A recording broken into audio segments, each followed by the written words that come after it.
Hey guys, LevelCap here. Today I've got an episode of Sniper Sunday, the series where we're going to be analyzing the Recon class using both bolt action and DMR sniper rifles and trying to figure out just what is the best way to play this class. And I thought I would try a bit of an aggressive recon today with a flip up 2x sight on a Mk11 Mod 0. This is a DMR. It's certainly one of the more popular DMRs being used right now in Battlefield 4. And it's really not hard to see why, especially when it maintains such a fast reload time of 1.85 seconds and a 20 round magazine. This means that you're never going to be short of ammo and rarely will you be caught mid reload. So you can pretty much always run the DMR. Sometimes in extreme close quarters I will switch over to a sidearm like my 93R if I'm really sketchy about how close I'm going to be to somebody and if I need to drop them super fast. Now some of you might be thinking, well, you know, DMRs are pretty powerful, why not just use that in close quarters? And the thing you have to remember is that the DMR,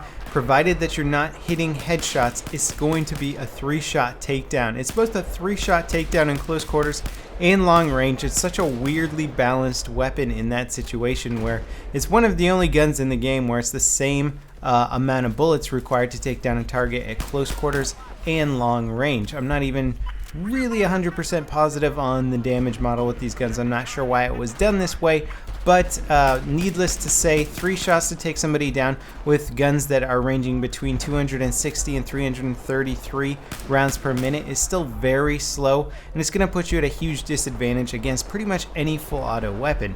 That's why I generally switch to my 93R. A G18 is also a very good and reliable weapon in close quarters. If you're good with the shorty shotgun, then that can also be fun. Now, one fun thing about DMRs is that you can certainly see the difference in their performance once you start putting attachments on there. Using an angled foregrip and something like a muzzle brake is really going to allow you to control the recoil much better of your DMR, but it will affect your accuracy at long range. So if you want to play more of a spam fire setup where you're just putting tons of bullets down range, mostly close range and medium range, then I would highly recommend going with an angled foregrip and a muzzle brake. It can be fun to work with, but if you want something a little bit more versatile, heavy barrel will make the gun even more accurate, and if you throw on a 2x optic like I have here, then you have something that's going to be very accurate at long range, but still capable of moderate spam fire for close quarters or medium range. You have to remember when you put a heavy barrel on there, it's going to increase your vertical recoil, so you're going to have better compensation skills for those medium range engagements. So I highly recommend practicing with DMRs if that's going to be your setup. Now, I said I was going aggressive recon with this style, and this really is more of a hybrid setup. Most of the time I'm playing aggressive recon when I'm getting in medium range engagements. I'm throwing my motion sensors to try and locate where my enemies are, but you'll notice that I'm also using a spawn beacon. I have that available to me, and what this allows me to do is basically place it in areas where I'm going to want to be able to snipe people from long range, or I have some sort of really good tactical advantage and I want to be able to come back to that when I die. That's where the 2x scope really comes in handy, and this can sort of switch over to more of a longer range DMR, and that's really where the versatility comes in. If you've been watching my videos for any period of time, you know that I'm a big fan of versatile weapons, something that can function in pretty much all sorts of environments, or at least versatile kits, so you have something for all scenarios. And right here is a really good example of that situation. I see a sniper at really long range. I try and take a few shots at him with just my normal sight, then flip up the 2x magnifier, and I'm able to basically zoom in and land a headshot at long range. Now, the slight variation to this setup is using something like a 3.4x scope or even a 4x scope like an ACOG, and then running canted iron sights and switching between those two.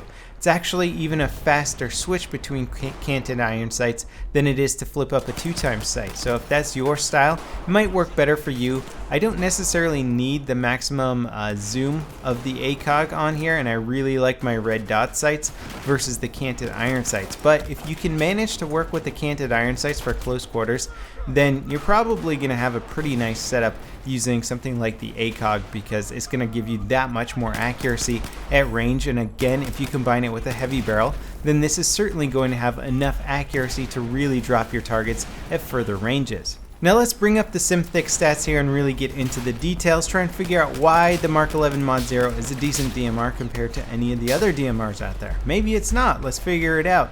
This one has a 1.85 second reload, which I mentioned before, which makes it tied for the fastest reloading DMR with the Scar HSV. It's on the slower end of rates of fire at 260 rounds per minute. Some of the faster firing DMRs like the SKS can shoot at 333 rounds per minute, so it's certainly not going to win any awards there in the damage per second.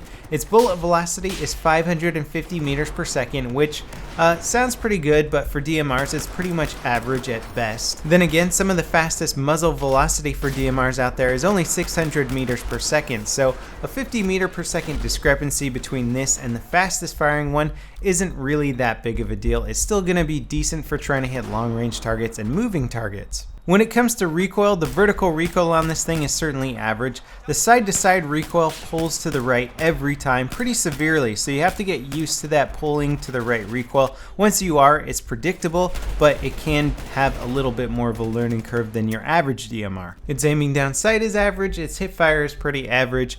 Overall, the Mk11 Mod 0 is just kind of an average DMR. It sort of hits the middle ground everywhere, so you're not going to be getting one that's bad in any category, and it's not going to be particularly astounding in any category. This certainly doesn't mean it's a bad gun though. In fact, most of the time I prefer weapons that seem to be average all around, because that means that they're going to be pretty decent in most situations. The fact that it's average all around and still has a very fast reload is a really good bonus, because you never want to get caught reloading.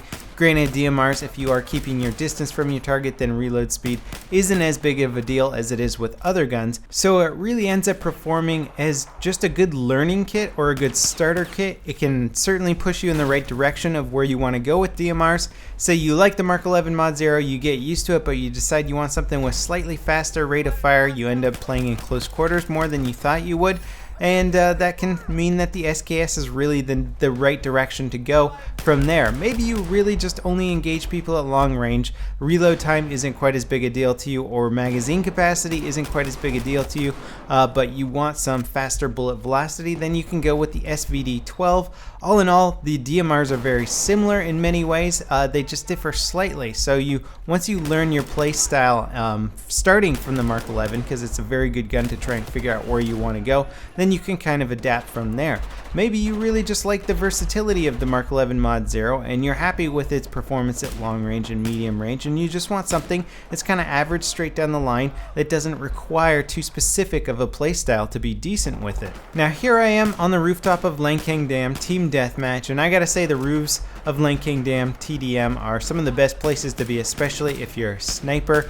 If you have the ammo that you can just stay alive for a long time up here, then it's great. Sometimes you gotta jump down a little bit early because you start running out, but the DMR is so well suited for this situation here. I highly recommend trying to get onto the roof. Obviously people kind of shun rooftop campers, but if you got that DMR or a bolt action rifle, it really is the best strategic place to be for your class. When you have a weapon that's not particularly great in close quarters, then you want to try and avoid that at all costs. If you can get up onto a rooftop, which is a perfect situation to do that, then you're just going to be that much better off. Being good in Battlefield 4 is just as much a part of your in-game strategy as it is your twitch reflexes. Obviously, the more you play, the better your reaction times will get, but strategy is something that you can work on right from the start. So as long as you're using your weapons in the appropriate way in the appropriate times, then you're going to end up doing a lot better. So that pretty much wraps it up for this episode of Sniper Sunday. I have technically covered all the bolt action sniper rifles, but I've been doing a bit more DMRs lately.